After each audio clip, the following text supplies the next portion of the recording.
ರಾಜ್ಯದ ಹಲವೆಡೆ ವರ್ಣನ ಆರ್ಭಟಕ್ಕೆ ಜನ ತಂಡ ಹೊಡೆದಿದ್ದಾರೆ. ಆದರೆ ಉಡುಪಿಯಲ್ಲಿ ಮಳೆ ತಗ್ಗಿದೆ, ಆದರೆ ನೆರೆ ಮಾತ್ರ ತಗ್ಗಿಲ್ಲ. ನೆರೆಯಲ್ಲಿ ಸಿಕ್ಕಾಕೊಂಡಿದ್ದ ಕುಟುಂಬಸ್ಥರನ್ನ ರಕ್ಷಣೆ ಮಾಡಲಾಗಿದೆ. ಇನ್ನು ಪಂಚಗಂಗಾ ನದಿ ಅಪಾಯದ ಮಟ್ಟ ಮೀರಿ ಹರಿತಾ ಇದೆ. ಗೋವಾ ಬೆಳಗಾವಿ ಸಂಪರ್ಕಿಸುವಂತಹ ಹೆದ್ದಾರಿಯಲ್ಲಿ ಗುಡ್ಡ ಕುಸಿತವಾಗಿದೆ, ಸಂಚಾರ ಅಸ್ತವ್ಯಸ್ತವಾಗಿದೆ. ಇನ್ನು ಕದ್ರಾ ಜಲಾಶಯದಿಂದ ನಿನ್ನೆ ಕೂಡ 10,000 ಕ್ಯೂಸೆಕ್ ನೀರನ್ನು ಹೊರಕ್ಕೆ ಹಾಕಿದ್ರು. ಇವತ್ತು ಕೂಡ ಮುಂದುವರೆದಿದೆ, ನೀರನ್ನು ರಿಲೀಸ್ ಮಾಡಿದ್ದಾರೆ. ಗ್ರಾಮಗಳು, ಕೃಷಿ ಭೂಮಿ ಜಲಾವೃತವಾಗಿದೆ, ಜನಜೀವನ ಅಸ್ತವ್ಯಸ್ತವಾಗಿದೆ.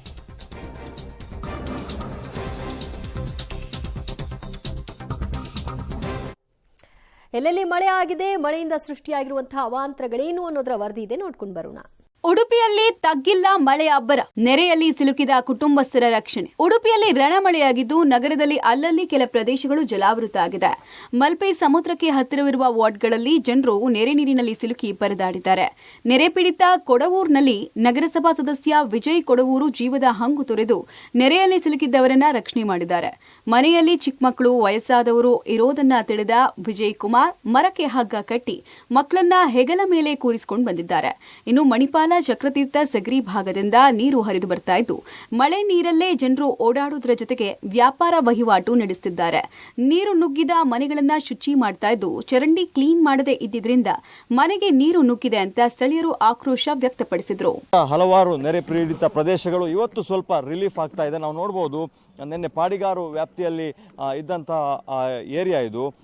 ಇಲ್ಲಿ ಈಗ ಸ್ವಲ್ಪ ಸುಮಾರು 200 ಮೀಟರ್ನಷ್ಟು ನೆರೆ ತಗ್ಗಿರುವಂಥದ್ದು. ಆದರೂ ಕೂಡ ಗದ್ದೆಯ ಸಾಲಾಗಿರೋದ್ರಿಂದ ನಿರಂತರವಾಗಿ ಆ ಭಾಗದಿಂದ ನೀರು ಹರಿದು ಬರ್ತಾ ಇರೋದ್ರಿಂದ ರಸ್ತೆಯಲ್ಲೂ ಕೂಡ ನೀರು ಹರಿದಾಡ್ತಾ ಇದೆ. ಇಲ್ಲಿ ಜನಗಳಿಗೆ ಓಡಾಡಲಿಕ್ಕೆ ಆಗಿರ್ಬೋದು ಅಥವಾ ದ್ವಿಚಕ್ರ ವಾಹನ ಬರಲಿಕ್ಕೆ ರೆಸಿಡೆನ್ಷಿಯಲ್ ಏರಿಯಾ ಆಗಿರೋದ್ರಿಂದ ಈ ಭಾಗದಲ್ಲಿ ಜನ ಇನ್ನೂ ಕೂಡ ಕಷ್ಟಪಡ್ತಾ ಇರೋದನ್ನು ನಾವು ನೋಡ್ತಾ ಇದ್ದೇವೆ. ಅಂದರೆ ಮಣಿಪಾಲ ಭಾಗದಿಂದ ನೀರು ಇನ್ನೂ ಕೂಡ ಹರಿದು ಬರ್ತಾ ಇರುವಂಥದ್ದು, ಚಕ್ರತೀರ್ಥದಿಂದ ಆಗಿರ್ಬೋದು ಅಥವಾ ಈ ಭಾಗದಲ್ಲಿರುವಂಥ ಸುವರ್ಣ ನದಿಯ ಕವಲುಗಳು ಈ ಭಾಗಕ್ಕೆ ಹರಿಯೋದ್ರಿಂದ, ಅದರ ಜೊತೆಗೆ ಇಂದ್ರಾಣಿ ತೀರ್ಥ ಹರಿದು ಬರ್ತಾ ಇರೋದ್ರಿಂದಾಗಿ ಈ ಥರದ ಸ್ಥಿತಿ ನಿರ್ಮಾಣ ಆಗಿದೆ. ನಾವು ನೋಡ್ಬೋದು, ಒಬ್ಬರು ವೃದ್ಧೆ ಮತ್ತು ದ್ವಿಚಕ್ರ ವಾಹನ ಸವಾರರು ಬರ್ತಾ ಇರುವಂತಹ ದೃಶ್ಯಗಳನ್ನು. ಅಂದರೆ ನೆರೆಯ ಪ್ರಮಾಣ ಕಡಿಮೆ ಆಗಿರ್ಬೋದು, ಆದರೆ ನೆರೆಯ ನೀರು ಇಳಿಮುಖ ಆಗಲಿಲ್ಲ ಅನ್ನುವಂಥದ್ದು. ಇನ್ನು ಉಡುಪಿಯ ಬಡಗುಪೇಟೆ ನೆರೆ ಇಳಿಮುಖವಾಗಿಲ್ಲ. ಅಂಗಡಿಗಳಿಗೆ ನೀರು ನುಗ್ಗಿದ್ದು ವಾಹನ ಸಂಚಾರ ಸ್ಥಗಿತ ಆಗಿದೆ. ಪೊಲೀಸರು ಬ್ಯಾರಿಕೇಡ್ ಇಟ್ಟು ರಸ್ತೆ ತಡೆದಿದ್ದಾರೆ. ದಿನಸಿಯನ್ನ ಮಾಲೀಕರು ಶಿಫ್ಟ್ ಮಾಡಿದ್ದಾರೆ. ಉಡುಪಿ ಜಿಲ್ಲೆಯಾದ್ಯಂತ ವ್ಯಾಪಕವಾದ ಮಳೆ ಬರ್ತಾ ಇದೆ. ಮಳೆಯ ಪ್ರಮಾಣ ಎಷ್ಟಿದೆ ಅಂದರೆ ಕೆಲವು ರಸ್ತೆಗಳನ್ನು ಪೊಲೀಸರು ಬ್ಯಾರಿಗೇಡ್ ಹಾಕಿ ಬಂದ್ ಮಾಡಿರುವಂತಹ ಘಟನೆ ನಡೀತಾ ಇದೆ. ನಾವು ನೋಡ್ಬೋದು, ಇದು ಉಡುಪಿಯ ಕಲ್ಸಂಕ ಪ್ರಮುಖ ಜಂಕ್ಷನ್ನಲ್ಲಿ ಈ ಥರದ ದೃಶ್ಯಗಳು ಕಂಡು ಬರ್ತಾ ಇದೆ. ಕೆಳಭಾಗದಲ್ಲಿರುವ ಸಾಲು ಸಾಲು ರಸ್ತೆಯ ಪರಿಸ್ಥಿತಿಯನ್ನು ನಾವು ನೋಡ್ತಾ ಇದ್ದೇವೆ. ವಾಹನಗಳು ಅಲ್ಲಿಂದ ದಿನಸಿ ವಸ್ತುಗಳನ್ನು ತಂದು ಶಿಫ್ಟ್ ಮಾಡುವಂಥ ಕೆಲಸಗಳನ್ನು ಮಾಡ್ತಾ ಇದ್ದಾರೆ.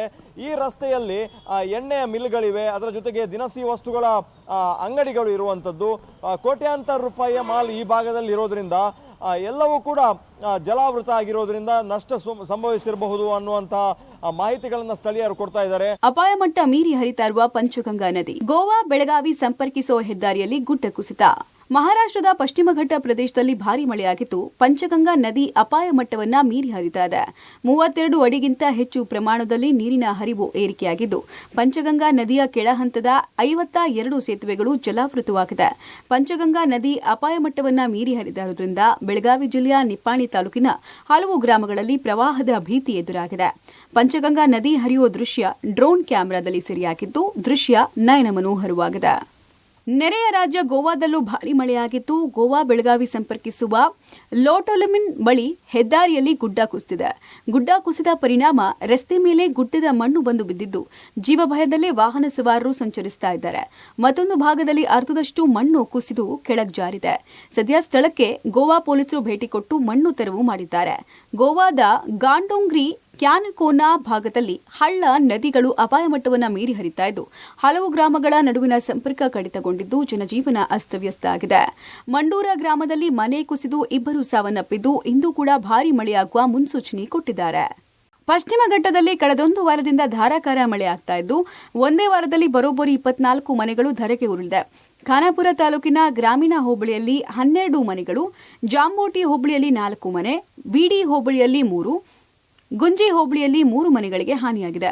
ಖಾನಾಪುರ ತಾಲೂಕಿನಾದ್ಯಂತ ಸುರಿತಾ ಇರುವ ಮಳೆಗೆ ಮಲಪ್ರಭಾ ನದಿಯ ಒಳಹರಿವು ಹೆಚ್ಚಳವಾಗಿದ್ದು ರೈತರ ಮುಖದಲ್ಲಿ ಮಂದಹಾಸ ಮೂಡಿದೆ. ಕದ್ರಾ ಜಲಾಶಯದಿಂದ ನೀರು ರಿಲೀಸ್, ಗ್ರಾಮಗಳು ಕೃಷಿ ಭೂಮಿ ಜಲಾವೃತ. ರಾಜ್ಯದಲ್ಲಿ ವರುಣ ಅಬ್ಬರಿಸಿ ಬೊಬ್ಬಿರಿತಾ ಇದ್ದಾನೆ. ವರುಣಾರ್ಭಟಕ್ಕೆ ನಾನಾ ಅವಾಂತರವೇ ಸೃಷ್ಟಿಯಾಗಿದ್ದು ಜನರನ್ನ ಹೈರಾಣಾಗಿಸಿದೆ.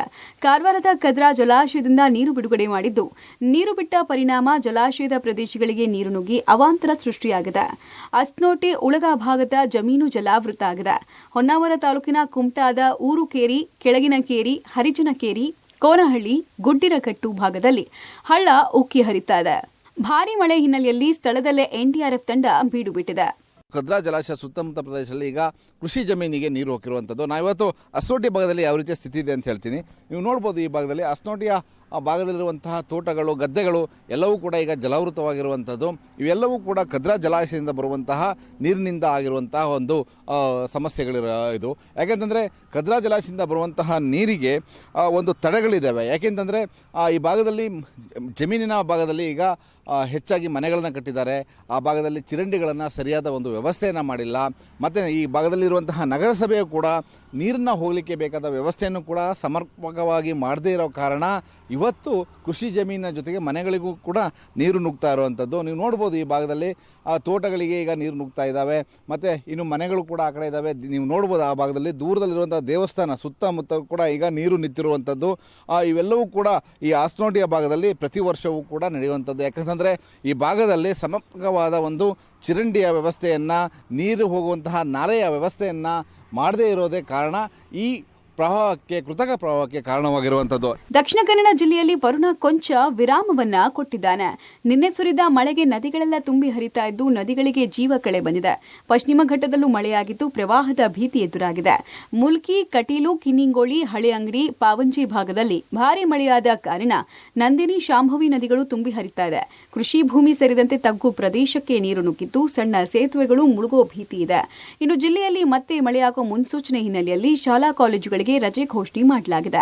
ನಾವೀಗ ಇರುವಂತದ್ದು ನಂದಿನಿ ನದಿಯ ತಟದಲ್ಲಿದ್ದೇವೆ. ಕಟೀಲಿನಿಂದ ಹರಿದು ಬರುವಂತ ನಂದಿನಿ ನದಿ ಏನಿದೆ, ಇದು ಸಮುದ್ರ ಸೇರ್ಲಿಕ್ಕೆ ಬರ್ತಾ ಇರುವ ಸಂದರ್ಭದಲ್ಲಿ ಸಾಕಷ್ಟು ವೇಗವನ್ನು ಪಡ್ಕೊಂಡಿದೆ. ಅಂದರೆ ಹೆಚ್ಚಿನ ಪ್ರಮಾಣದಲ್ಲಿ ನದಿಗೆ ನೀರು ಬರ್ತಾ ಇದೆ. ಇದು ಪಶ್ಚಿಮ ಘಟ್ಟದಲ್ಲಿ ಸುರಿದ ಮಳೆ ಜೊತೆಗೆ ಇಡೀ ಜಿಲ್ಲಾದ್ಯಂತ ಸುರಿದ ಮಳೆಯ ಹಿನ್ನೆಲೆಯಲ್ಲಿ ಸಾಕಷ್ಟು ಪ್ರಮಾಣದಲ್ಲಿ ನದಿಗೆ ನೀರು ಸೇರ್ತಾ ಇದೆ. ಈಗಾಗಲೇ ನಾವು ಗಮನಿಸಬಹುದು, ಇದು ಮಣ್ಣು ಮಿಶ್ರಿತ ನೀರಾಗಿರುವಂಥದ್ದು. ಹಾಗಾಗಿ ಮುಂದಿನ ದಿನಗಳಲ್ಲಿ ಮತ್ತಷ್ಟು ಮಳೆ ಆದರೆ ನೆರೆ ಭೀತಿಯು ಎದುರಾಗುತ್ತೆ. ಹಾಗಾಗಿ ಸಾಕಷ್ಟು ಪ್ರಮಾಣದಲ್ಲಿ ಬರುವಂಥ ನದಿ ನೀರನ್ನು ನಾವು ಗಮನಿಸಬಹುದು. ಇದು ಬೇರೆ ಬೇರೆ ಭಾಗದಿಂದ ನಂದಿನಿ ನದಿಗೆ ಸೇರಲಿಕ್ಕೆ ನೀರು ಬರ್ತಾ ಇರುವಂಥದ್ದು. ಅದು ಸುತ್ತಮುತ್ತಲಿನ ಕೆಲವೊಂದು ಪ್ರದೇಶಗಳಿಂದ ನೀರು ಅದು ಸಣ್ಣ ಸಣ್ಣ ಕಿರು ಸೇತುವೆಗಳ ಮೂಲಕ ಬರುವಂಥದ್ದು, ಕಿರು ಅಣೆಕಟ್ಟೆಗಳ ಮೂಲಕ ಬರುವಂಥದ್ದು ಎಲ್ಲವೂ ಬಂದು ಈಗ ನಂದಿನಿ ನದಿಗೆ ಸೇರ್ತಾ ಇದೆ. ಹೀಗಾಗಿ ತಗ್ಗು ಪ್ರದೇಶಗಳಿಗೆ ನೀರು ನುಗ್ಗುವಂಥ ಭೀತಿಯೂ ಎದುರಾಗಿದೆ.